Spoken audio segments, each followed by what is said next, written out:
एक बार एक भक्त थे। उन्होंने भगवान की पूजा पाठ करते करते पूरा जीवन बिता दिया, परंतु कभी भगवान से कुछ नहीं मांगा। एक बार वो बांके बिहारी जी के दर्शन के लिए वृंदावन गए।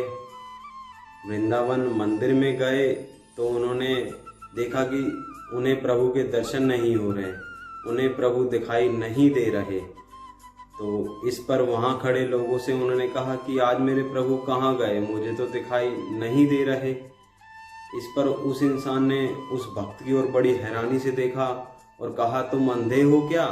मेरे प्रभु सामने ही तो हैं, मेरे गिरधर गोपाल सामने ही तो हैं, तुम्हें नहीं दिखाई दे रहे? इस पर उस भक्त ने कहा, मुझे तो प्रभु दिखाई नहीं दे रहे।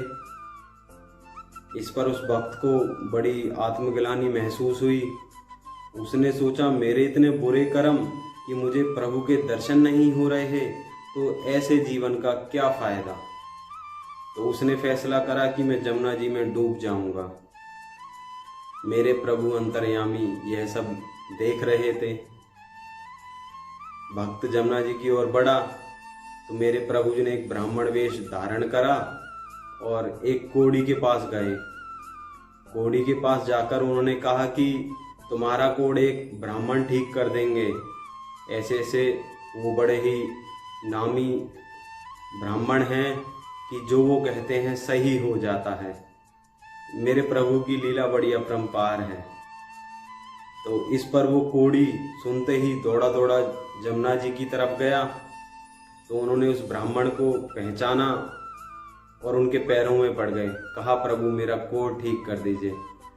तो इस पर उस भक्त ने कहा, अरे मैं कौन होता हूँ तुम्हारा कोढ़ ठीक करने वाला? मेरे प्रभु गिरधर गोपाल है ना, उनके पास जाओ, वो आपका कोढ़ ठीक करेंगे। इस पर उस कोढ़ी ने कहा कि आप ठीक करोगे, आप प्रभु जी से प्रार्थना करिए कि मेरा कोढ़ ठीक हो जाए। भक्त ने बार बार मना करने पर लेकिन कोढ़ी ने उनके पैर नहीं छोड़े और बार बार उनसे कहने लगा कि आप ही मेरा कोढ़ ठीक करोगे। तो इस पर उस भक्त ने कहा, जाओ प्रभु तेरी इच्छा पूरी करे। जैसे ही उन्होंने कहा कि प्रभु आपकी इच्छा पूरी करें, वैसे ही उस कोढ़ी का कोढ़ ठीक हो गया।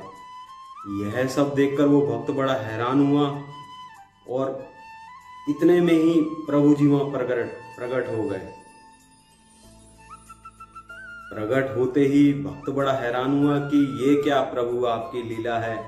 मंदिर में तो मुझे आपने दर्शन नहीं दिए, लेकिन यहाँ दर्शन दिए। तो उन्होंने प्रभु से पूछा, प्रभु ये क्या लीला है आपकी? इस पर ठाकुर जी ने कहा कि आज तक आपने मेरी पूजा पाठ बहुत करी है, लेकिन कभी मुझसे कुछ नहीं मांगा। तो मैं आपका ऋणी हुआ, इसलिए मैं आपके सामने आने लायक नहीं था। लेकिन अपने पुण्य पुंज में से आपने इस भिखारी के लिए कुछ मांगा, तो आपका कुछ ऋण मुझ पे कम हुआ और मैं आपके आने लायक हुआ।